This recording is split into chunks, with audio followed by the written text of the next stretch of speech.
장 5절에서 10절까지입니다. 베드로 후서 1장 5절부터 10절까지입니다. 다 같이 읽겠습니다. 그런즉 이뿐만 아니라 열심을 다하여 너희의 믿음에 덕을 더하고 덕에 지식을 더하고 지식에 절제를 더하고 절제에 인내를 더하고 인내에 경건을 더하고 경건에 형제다운 친절을 더하고 형제다운 친절에 성도의 사랑을 더하라. 이는 만일 이런 것들이 너희 안에 있어 넘치면 그것들은 너희로 하여금 우리 주 예수 그리스도의 지식 안에서 너희가 생산을 못하는 자나 열매 없는 자가 되지 않도록 할 것이기 때문이라. 그러나 이런 것들이 부족한 자는 눈 멀고 멀리 내다 볼 수 없는 자요 자신의 옛 죄들에서 깨끗하게 된 것을 잊어버린 자라. 이러한 이유로 형제들아 도리어 너희의 부르심과 택하심을 확실하게 하도록 애쓰라. 이는 만일 너희가 이런 것들을 한다면 너희는 결코 쓰러지지 아니할 것이기 때문이라. 아멘. 기도드리겠습니다. 위대하신 하나님 아버지, 오늘도 우리가 주의 첫날 주님 앞에 나와서 영과 진리로 주님 앞에 경배를 드릴 수 있는 특별한 은혜를 입혀주셔서 감사를 드립니다. 하나님 아버지, 우리가 그동안 주저앉아 있었고 머물러 있었던 이 자리에서 일어나 들고 거리로 나가려고 합니다. 하나님, 나가는 모든 손길마다 하나님께서 축복으로 함께 해주시고 또 그곳에서 우리가 사람들에게 정말 이 하나님의 말씀을 선포할 수 있고 이 전도지 한 장을 나눠줄 수 있는 주님의 일에 쓰임받을 수 있는 것에 대한 감사와 영광을 우리 주님께 돌려드릴 수 있는 귀한 형제 자매님들이 될 수 있도록 축복해 주시길 바랍니다. 오늘 말씀에서 사랑하는 주님께서 우리에게 앞으로 그리스도인으로서 어떻게 살아야 할지를 방향을 제시해 주고 있습니다. 우리가 이 말씀에 따라서 순종하며 살아갈 수 있는 귀한 그리스도인들이 될 수 있는 특별을 입혀 주시옵소서. 이 시간을 축복하시고 이 시간에 성령님께서 함께 하시고 사탄의 모든 계략과 모략이 물리쳐져서 단지 하나님의 말씀이 순수하게 우리들의 마음속에 흘러 들어갈 수 있는 축복을 입혀 주시옵소서. 주 예수 그리스도의 이름으로 기도드리옵나이다. 아멘.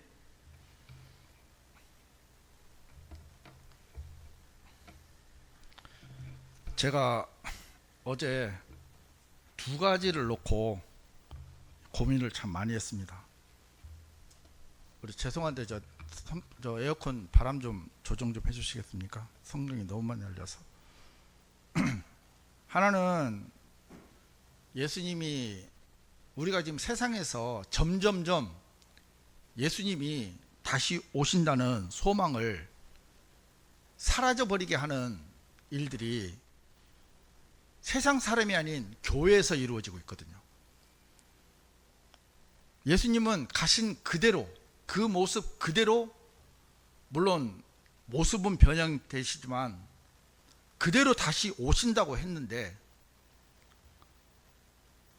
일반 교회는 물론이고 신천지나 여호와의 증인이나 각 이단 종파는 이 예수님께서 다시 오신다는 이 사실을 무마시키고 자신들이 예수의 영을 받았다 하고 이제 그래서 사람들을 현혹시켜서 지옥으로 끌고 가고 있는 이제 그런 모습들이 너무 안타까워서 그 부분에 대해서 좀 준비를 이렇게 하고 있었는데 제가 이제 이 부분은 제가 이제 공부를 하고 있는 부분인데 너무너무 제가 이 부분도 지금 마음에 와 닿는 거예요. 왜 그러냐면 이 말씀을 이제 최종적으로 이제 선택한 이유가 뭐냐면 독립 침략의 장점이자 단점이, 장점은 성경을 굉장히 많이 알고 있습니다. 단점은 성경을 굉장히 많이 알고 있습니다. 이게 이제 여러분들이 어떻게 들리실지는 모르겠지만 이 성경을 굉장히 많이 알고 있는 것이 장점이 될 수도 있고 반면에 단점이 될 수도 있어요. 이제 그거는 제가 이제 설명을 해 나갈 건데, 대부분의 사람들은요, 구원을 받기 위해서 교회를 다닙니다. 아까 우리 형제님께서도 이제 간증을 이렇게 하셨지만, 소나무 뿌리라도 잡고 빼고 싶을 정도로 구원을 받고 싶어 하는 사람들이 참 많아요. 근데 우리는 구원을 받기 위해서 신앙생활을 하는 게 아니고 구원 받고 나서 신앙생활을 해요. 이 부분은 아멘 되시죠? 그런데 문제는 뭐냐면은, 우리가 구원을 받고 특히 독립침례교회의 어떤 그 특성상 성경을 알아도 정말 많이 알고 있고요, 어떻게 보면은 신학 박사보다도 더 많이 알고 있는 분들도 많아요. 일반 형제 자매님들인데도, 사역자가 아닌데도. 그런데 여러분들이 경험해 보셔서 알지만 대부분 그 말씀으로 자기들을 패요. 히브리서 4장 12절에 하나님의 말씀은 살아있고 권능이 있고 양날검이라 했잖아요. 그래, 이 양날검이 한쪽을 적을 겨누고 있으면 반대쪽은 자기를 겨누고 있다는 사실을 사람들은 잘 몰라요. 그래서 권능이 있고 능력이 있는 이 말씀을 많이 아는 것까진 좋아요. 여기에 대해서는 저도 뒤에 저 설명을 하겠지만 더 많이 알아야 돼요. 더 많이 알아야 돼요. 문제는 더 많이 알아야 되는 것 말고 그 다른 것이 있다는 사실을 사람들은 잘 모르더라고요. 제가 지난번에 한번 이 베드로서 1장부터 4절까지 한번 말씀드린 적이 있는데, 그때도 뭐라고 그러냐면 2절에 보면 하나님의 지식과 우리 주이신 예수님의 지식을 통하여 너희에게 은혜와 평안이 크게 늘어나기를 기원하노니 그랬어요. 그러니까 하나님의 지식과 우리 주이신 예수님의 지식 때문에 우리가 은혜와 평안을 누리는 건 사실이에요. 이거를 부인하는 건 아니에요. 그런데 이것이 우리가 은혜와 평안을 누리는 데 쓰는 게 아니고 다른 사람을 실족하게 하는 데 쓰니까 문제가 되는 거예요. 자, 5절에요. 첫 9절에 그런즉 이뿐만 아니라 이렇게 기록되어 있습니다. 그런즉 이뿐만 아니라. 이 말은 4절에 하나님의 본성의 동참자들이 되어 세상 속에 있게 된 부패를 벗어나게 하려는 것, 하나님의 본성의 동참자들이 되어 세상 속에 있게 된 부패를 벗어나게 하라는 것, 이거 말고 다음에 나오는 것들도 더 해야 된다는 얘기예요. 다시 말하면 구원을 받은 게 끝이 아니고 새로운 시작이라는 겁니다. 제 딸아이하고 며느리가 2달 상간인가요? 터울을 두고 이제 출산을 합니다. 그러면 그 아이들이 세상에 태어나잖아요. 10달 뱃속에 있다가 세상에 태어납니다. 자, 그러면 세상에 태어나는 것으로 끝날 것 같으면 그 아이들은 태어나지 않는 게 좋아요. 하지만 그 아이들은 세상에 태어나면서부터 뭐가 필요하냐면 엄마 아빠의 돌봄이 필요합니다. 아까도 말씀드렸지만 대부분의 교인들은요, 구원을 받기 위해서 교회를 나갑니다. 무엇을 합니다. 우리는 구원을 받고 나서부터 시작하기 때문에, 여러분, 이게 육신의 아이의 생명이 태어난 것이 우리가 영적으로 구원을 받은 거라고 생각하시면요, 이해가 좀 빨라요. 차이가 뭐냐면 육신의 생명은 아이가 아무것도 못해요. 그래서 엄마 아빠가 해주는 대로 해야 돼요. 그런데 구원을 받은 영적으로 구원을 받은 우리는요, 육체는 멀쩡하거든요. 사지가 다 움직일 수 있거든요. 무엇든지 할 수 있거든요. 그 차이예요. 다만 영적으로 거듭난 그리스도인은 다만 그 영적인 그리스도인이 어리기 때문에 이제 다른 필요한 것들을 많이 공급받아야 되는 것도 이제 사실이지만, 태어난 것은 똑같이 태어나지만 육체의 생명은 엄마 아빠가 절대적으로 필요한 거고, 영적으로는 육신인 내가 성장이 있기 때문에 내가 무엇을 할 수 있다는 그 차이입니다. 그거를 분명하게 알고 계셔야 돼요. 자, 5절에 보면요, 믿음의 덕을 더해야 된다고 했습니다. 자, 이 믿음은 뭐죠? 우리가 구원받은 예수 그리스도의 믿음입니다. 그 구원받은 예수 그리스도의 믿음 위에 뭐를 더해야 되냐고 하면 덕을 더해야 된다고 했어요. 이 덕은 한마디로 우리가 세상에도 보면 덕이 있는 사람이라 하잖아요. 그 말은 뭐냐면 도덕적으로 윤리적으로 수준이 굉장히 높은 상태를 얘기해요. 그런데 성경에서 말하는 덕은요, 그리스도의 인격을 얘기합니다. 그리스도의 인격. 자, 그리스도의 인격은 어디서 증명이 되냐면 갈라디아서 5장 22절과 23절에 나오는 성령의 열매에 나타납니다. 제가 한번 읽어볼게요. 그러나 성령의 열매는 사랑과 기쁨과 화평과 오래 참음과 온화함과 선함과 믿음과 온유와 절제라. 이와 같은 것을 대적하는 법이 전혀 없느니라. 한마디로요, 법 없이도 살 사람. 우리가 세상에서도 그런 사람 있잖아요. 아, 저 사람은 법 없이도 살아. 그런 세상 사람 말고, 이렇게 성령의 열매가 나타나는 이 사람이 바로 그리스도의 인격을 가진 사람이에요. 자, 이 성령의 열매가 나타나는 사람은요, 성령님께서 우리를 일하시도록 성령님에게 내주는 사람이에요.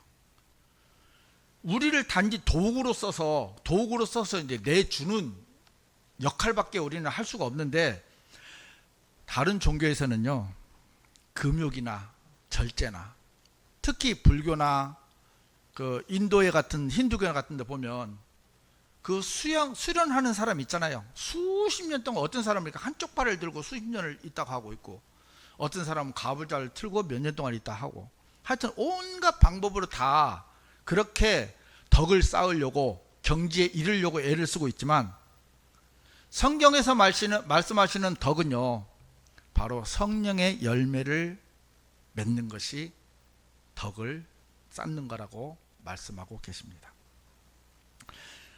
한마디로 얘기하면 성령의 열매는 덕이다.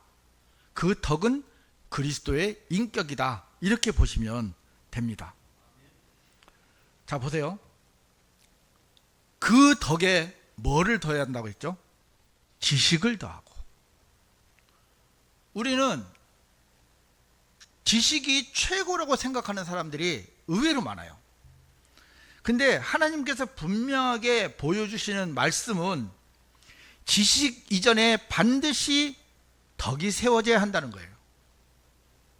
고린도전서 8장 1절에 보면요, 그 이유가 있어요. 지식은 우쭐하게 하나 성도의 사랑은 세워주느니라. 다시 말하면 덕이 없이 쌓는 지식은요, 내가 우쭐하게 만드는 결과밖에 만들지 않아요. 쉽게 말하면 교만하다는 거죠. 아, 형제님은 그거밖에 몰라요? 아, 형제님 성경 그게 아니고 일로 와보세요. 내가 가진 지식을 가지고 형제 자매님들을 세워주고 이끌어주고 보듬어주고 감싸주고 기다려주고 정말 온유함으로 대해주는 것이 아니라, 그 내가 가지고 있는 그 지식으로 형제 자매들을 판단하고 멸시하고, 물론 눈앞에 당장 그렇게 나타나지 않겠지만 그 사람 마음속에 그런 마음이 형성될 수밖에 없다고 성경은 말씀하고 있습니다. 아까 얘기했던 것처럼 상대방도 배워버리고 나도 배워버리는 그런 어리석음이 나오는 결론은 덕이 없이 지식을 쌓았기 때문에 이제 그러는 것입니다.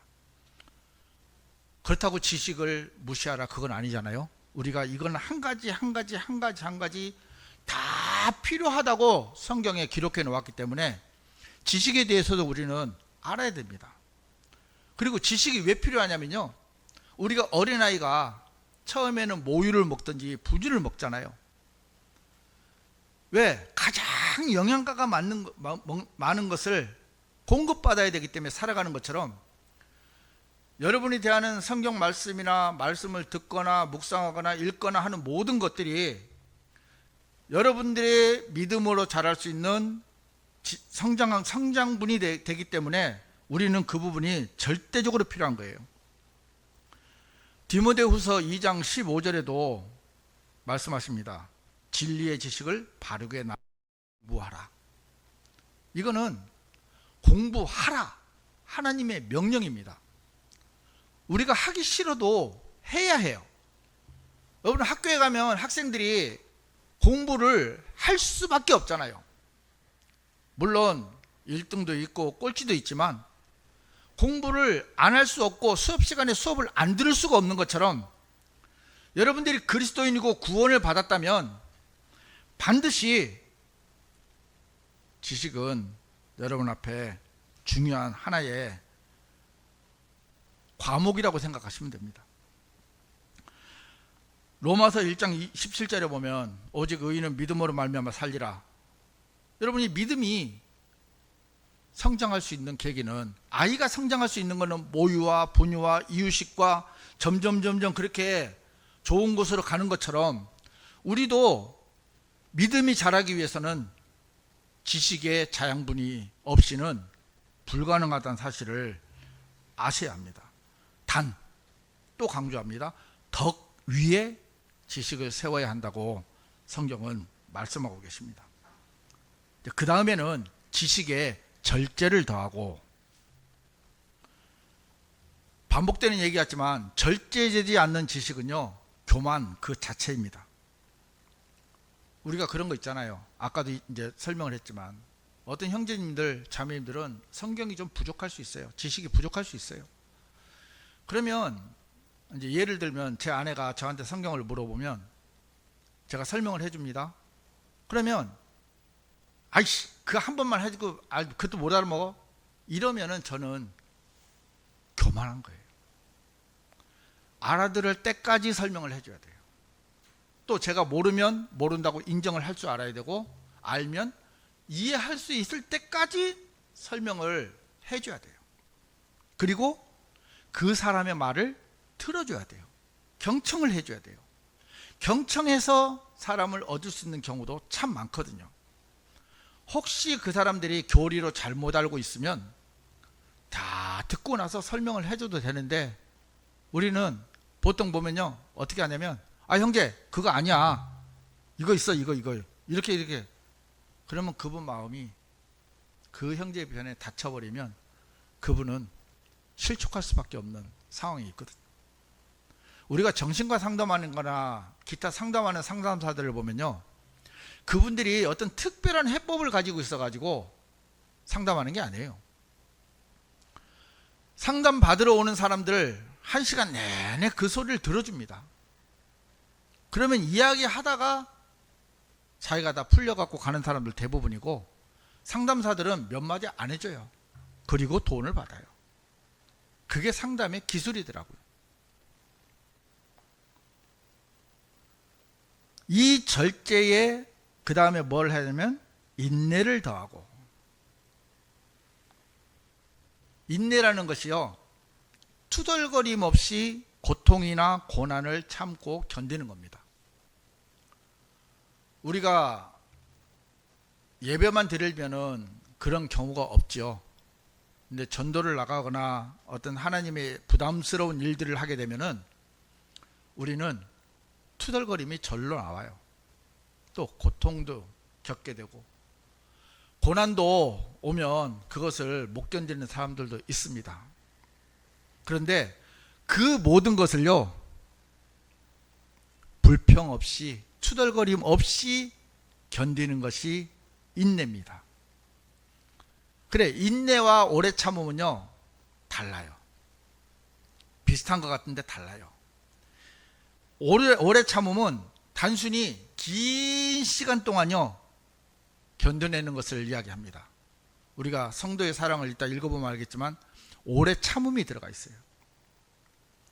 자, 그 다음에는 인내에 경건을 더하라고 말씀하고 계십니다. 이게 참 중요한데요, 경건은 하나님과 같음이란 뜻입니다. 하나님께서는 그리스도인에게 하나님과 일치하라고 명령하셨어요. 로마서 12장 5절 말씀을 보면 이처럼 우리가 많아도 그리스도 안에서 하나의 몸이요 각자는 서로의 지체들이라. 자, 그리스도인에게는 경건은 선택이 아닌 기본, 마찬가지로 기본입니다.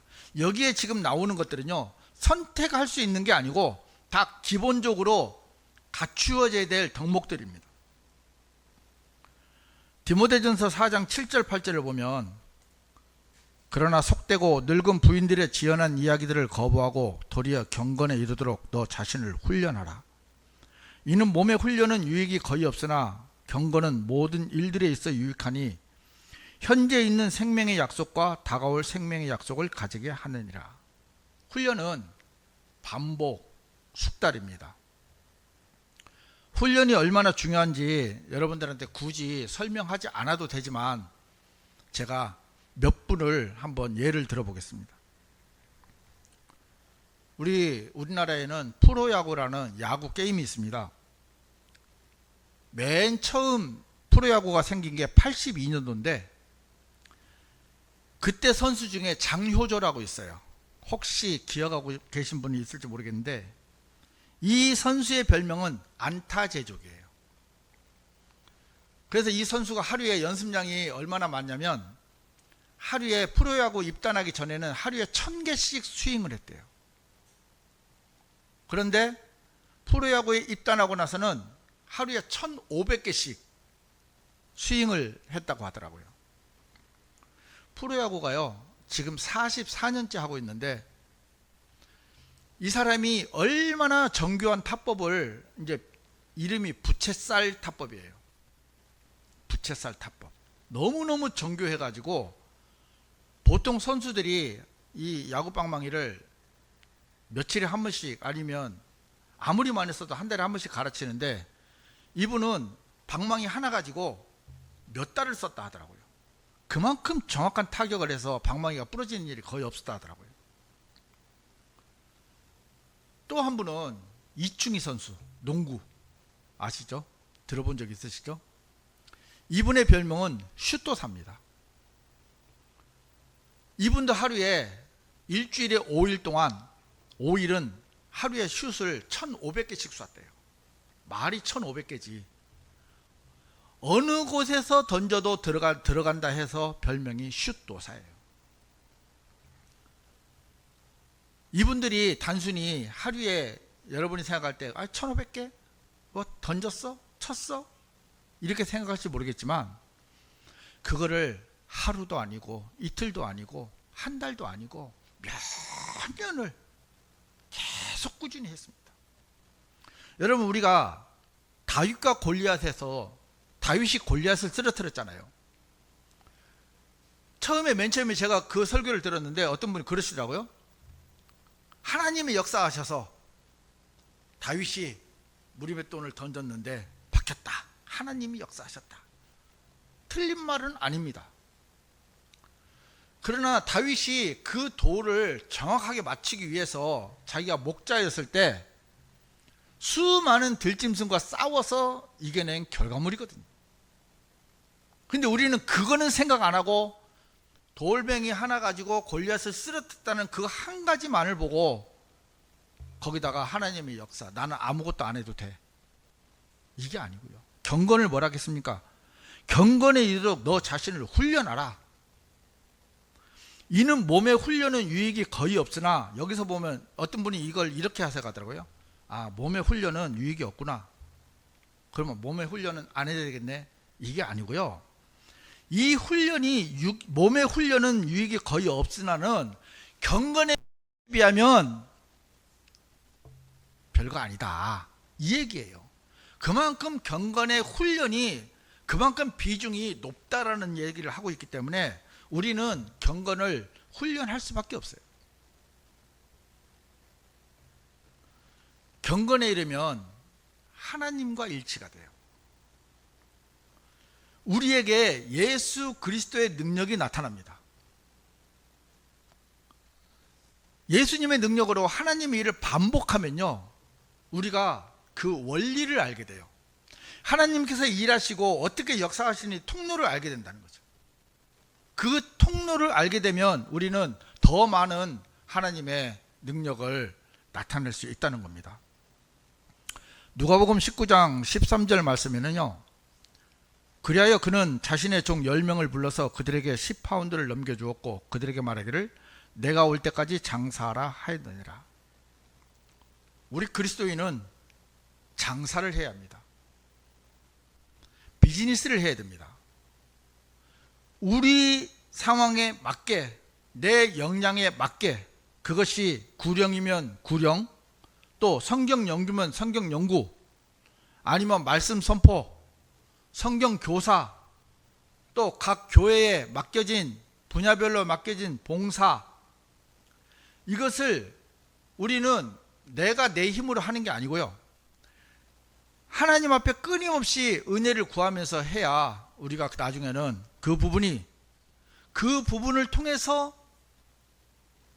하나님의 능력과 하나님의 은혜가 나타나는 결과를 이제 보여준다고 성경은 우리에게 말씀하고 계십니다.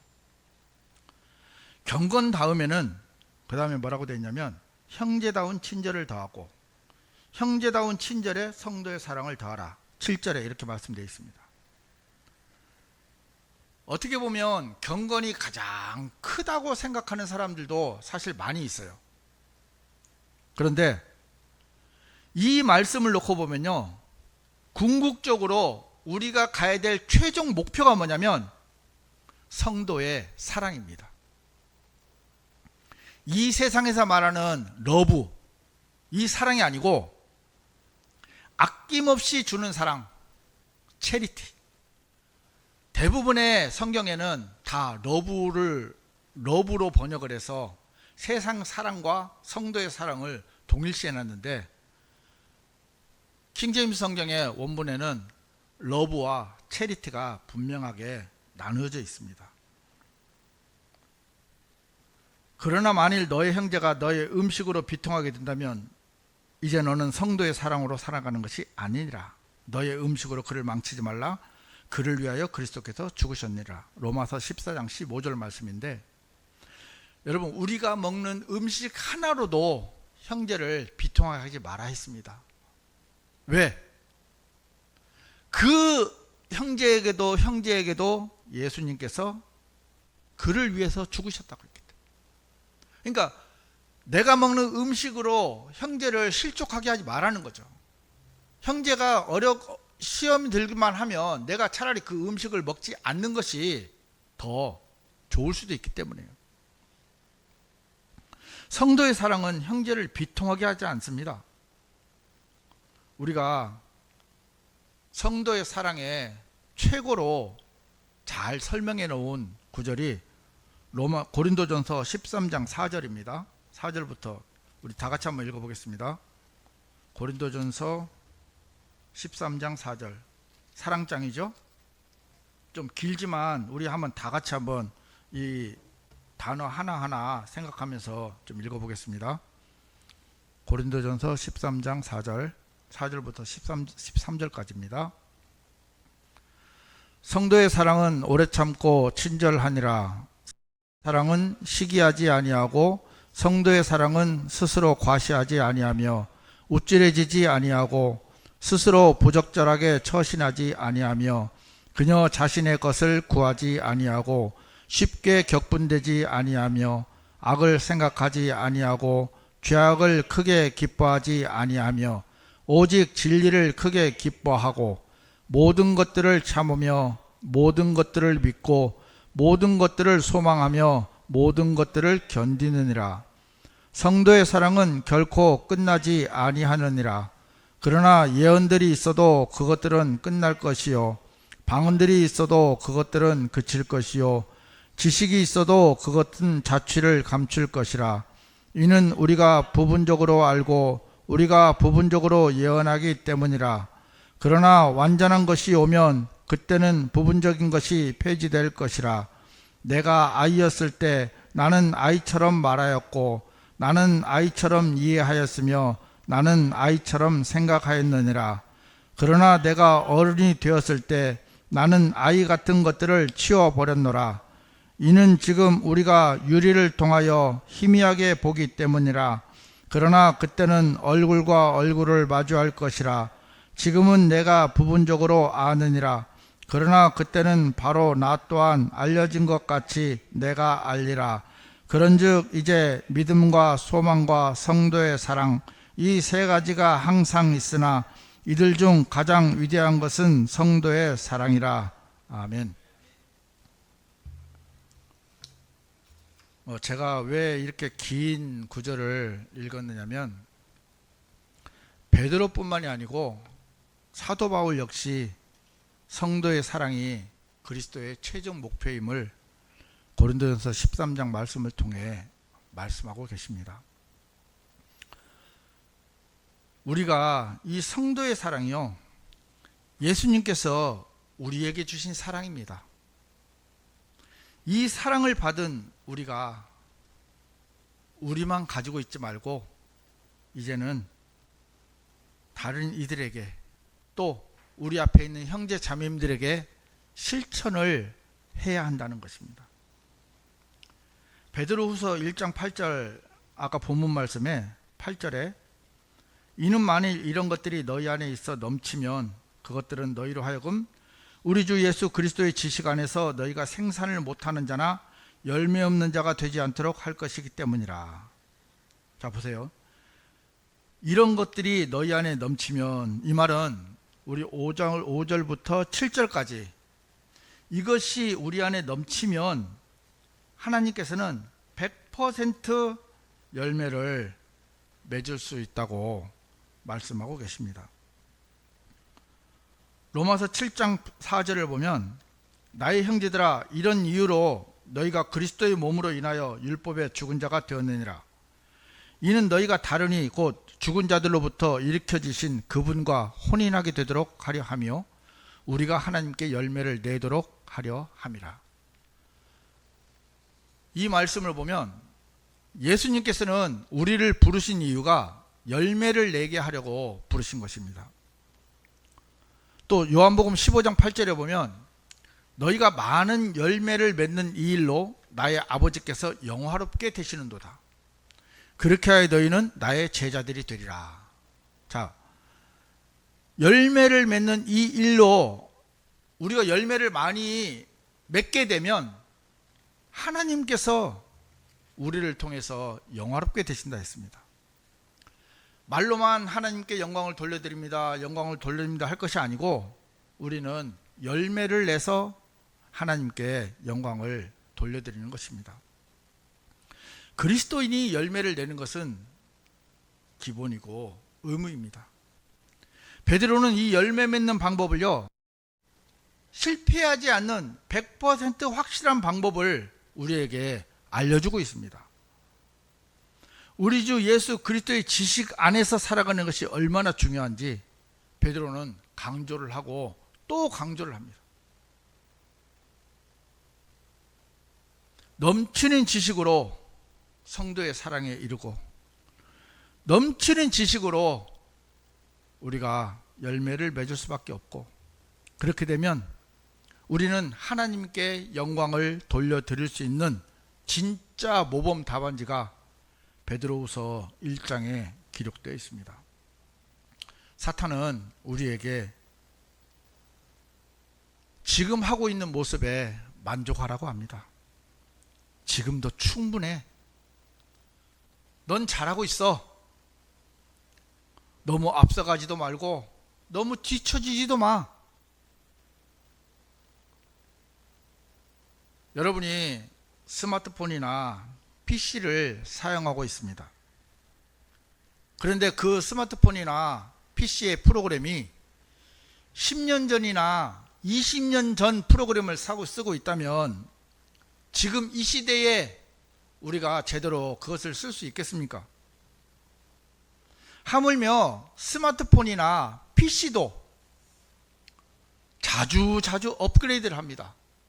그렇게 업그레이드가 되지 않으면 우리는 그 프로그램을 쓸 수가 없게끔 세상은 그렇게 만들어져 있고요. 여러분이 보는 TV 프로그램도요, 처음 할 때보다 점점 업그레이드가 되지 않으면 그 프로그램은 머지않아서 방송사에서 폐지가 되고 맙니다. 우리가 업그레이드가 되지 않는다면요, 바로 이 베드로후서 1장 9절처럼 됩니다. 그러나 이런 것들이 부족한 자는 눈멀고 멀리 내다볼 수 없는 자요, 자신의 옛 죄들에서 깨끗하게 된 것을 잊어버린 자라. 베드로는 다시 한번 놀라운 이야기를 합니다. 이런 것들이 어떤 거죠? 5절부터 7절까지 이런 것들이 부족한 자는 얼마나 형편없는지, 눈이 멀고 멀리 내다보지도 못하고, 그래서 휴거도, 그리스도의 심판석도, 천년왕국의 유산도, 새 예루살렘도 볼 수 없게끔 만들어버립니다. 한마디로 말하면 배은망덕한 자, 은혜를 여기지 않는 그런 사람이죠. 여러분이 등산을 해보신 분들은 알겠지만요, 산이 높다고 한 번 못 올라갔다고 포기하는 산악인들은 거의 없습니다. 저도 예전에 등산을 하는 분들하고요, 이제 지리산 종주를 하기로 돼 있었는데, 그 당시 제 산행 실력은요, 산에 가면 한 8시간, 9시간 정도밖에 이제 산행하면 딱 맞는 수준이었어요. 근데 지리산 종주는 최하 13시간 이상을 이제 가야 되는 길인데, 그래서 또 지리산 종주는 한 번 나고 하면요, 그 일행과 합쳐지는 길이 너무 복잡해요. 또 일행하고 떨어지면 민폐가 되고, 그래서 저는 어떻게 했느냐면, 한 달 전부터 저희 집에 근처에 있는 산하고 저희 정확하게 5.5km인데 새벽 5시에 일어나서 그 산까지 뛰어갔다 뛰어오는 일을 계속 반복했어요. 그렇게 반복을 하고 그 지리산 종주를 했는데, 제가 그 일행과 떨어지지 않고 무사히 완주를 했습니다. 제 실력은 8시간 정도 하는 것이 최상이었는데, 그 지리산 종주라는 부담을 뛰어넘었을 때, 계속 반복 훈련을 했을 때, 저는 그 산행 실력에서 한 단계 업그레이드가 될 수 있었습니다. 저는 여러분들한테 묻고 싶습니다. 여러분들은 지금 현재 신앙생활에 만족하고 계십니까? 하지만 예수님께서는요, 우리가 한 단계 업그레이드가 되기를 원합니다. 그 자리에 머물러 있다는 것 자체가요, 뒤로 물러가는 거거든요. 바이블 빌리버들이 쓰는 용어로 백슬라이딩, 뒤로 넘어진다는 거거든요. 내가 가만히 있는 것 같은데 다른 사람들이 다 앞으로 가버리면 나는 뒤로 점점 처지는 사람이 되는 거거든요. 우리가 눈멀고 멀리 내다볼 수도 없고 구원의 은혜마저 잊어버릴 수밖에 없는 그런 사람으로 남아있느냐, 아니면 덕의 지식을 꾸준하게 쌓아서 마침내 성도의 사랑까지 실천할 수 있는 업그레이드된 그리스도인이 되느냐, 그거는 우리의 선택권입니다. 마지막으로 10절을 보면요, 이러한 이유로 형제들아 도리어 너희의 부르심과 택하심을 확실하게 하도록 애쓰라. 이는 만일 너희가 이런 것들을 한다면 너희는 결코 쓰러지지 아니할 것이기 때문이라. 하나님께서는 우리에게 애쓰라고 명령하십니다. 뭔가 노력하라는 겁니다. 어떻게요? 2절에 하나님의 지식과 우리 주이신 예수님의 지식을 통해서, 3절에 우리의 영광과 덕에 이르도록 부르신 분의 지식을 통해서, 8절 우리 주 예수 그리스도의 지식을 통해 애써서 공부하라는 겁니다. 하나님의 말씀은요, 충분히 그럴 가치가 있습니다. 여러분들이 지금 성경 하루에 한 장을 보고 계신다면 업그레이드 시켜보세요. 하루에 말씀을 한 번 듣는다면 업그레이드 시켜보세요. 여러분이 누군가를 위해서 기도한다면 업그레이드 시켜보세요.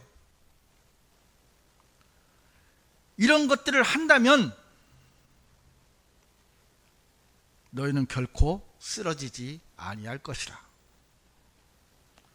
오늘 선포된 하나님의 말씀 속에서 하나님의 명령을 하나하나 지켜서 실천한다면 적어도 우리 교회 형제자매들만큼은 실족하거나 쓰러질 일이 없을 것입니다. 성경 지식만 가득한 채 형제자매님들을 업신여기거나 성경 말씀을 귀하게 여기지 않고 교회 안에 분쟁을 일으키는 사람들이 참 많이 있습니다. 이것이 옳으네 저것이 옳으네 싸울 필요가 없습니다.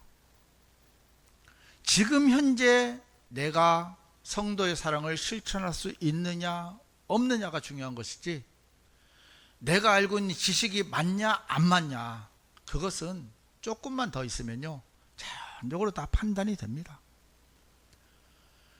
교회 안에 다툼이나 분쟁을 일으켜서 많은 분들이 교회를 떠나갑니다. 어떤 분이 이 얘기를 하시더라고요. 자기가 바이블 빌리버가 된 지 꽤 오랜 시간이 됐대요. 그런데 같이 들어온 사람들은 참 많이 있는데 지금 남아있는 사람들이 거의 없답니다. 이게 현실이에요. 제가 처음에도 말씀드렸죠. 독립심리학의 장점은 성경을 많이 알고 있다는 거. 엄청나게 많이 공부하고 있죠. 여러분 공부하려고 마음먹으면요 우리가 하루 24시간이 모자랄 정도로요 우리 앞에 있는 자료는 방대하게 있어요.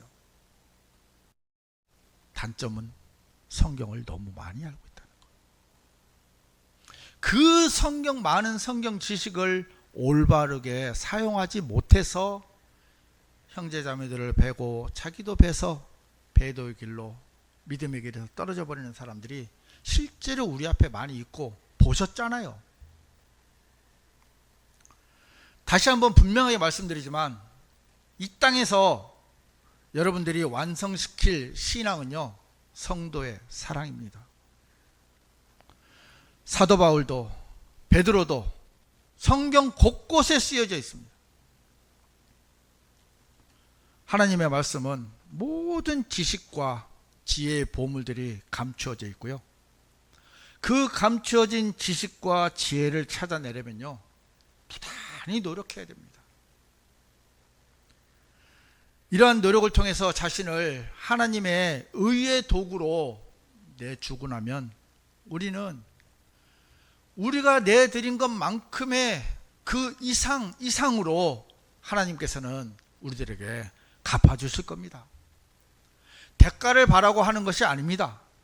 우리가 하는 것은요 우리가 구원을 받은 그 은혜에 보답을 하기 위해서는 우리의 모든 것들을 다 드려도 우리는 아깝지 않습니다.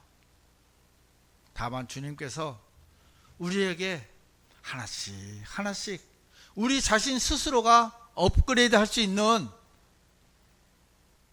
그런 믿음을 소유하기를 바라시지, 억지로 남을 판단하거나 비방하거나 분쟁이나 논쟁을 통해서 우리 예수 그리스도는 화평의 하나님이시거든요. 형제 사랑을 더하고 성도의 사랑을 더하는 최종 완성적인 것을 이 땅에서 주님은 우리 교회 안에서 이루어지기를 원하시고 또 그렇게 우리들에게 가르침을 주고 계십니다. 하나님은 저희들에게 이 생명의 말씀을 주셨습니다.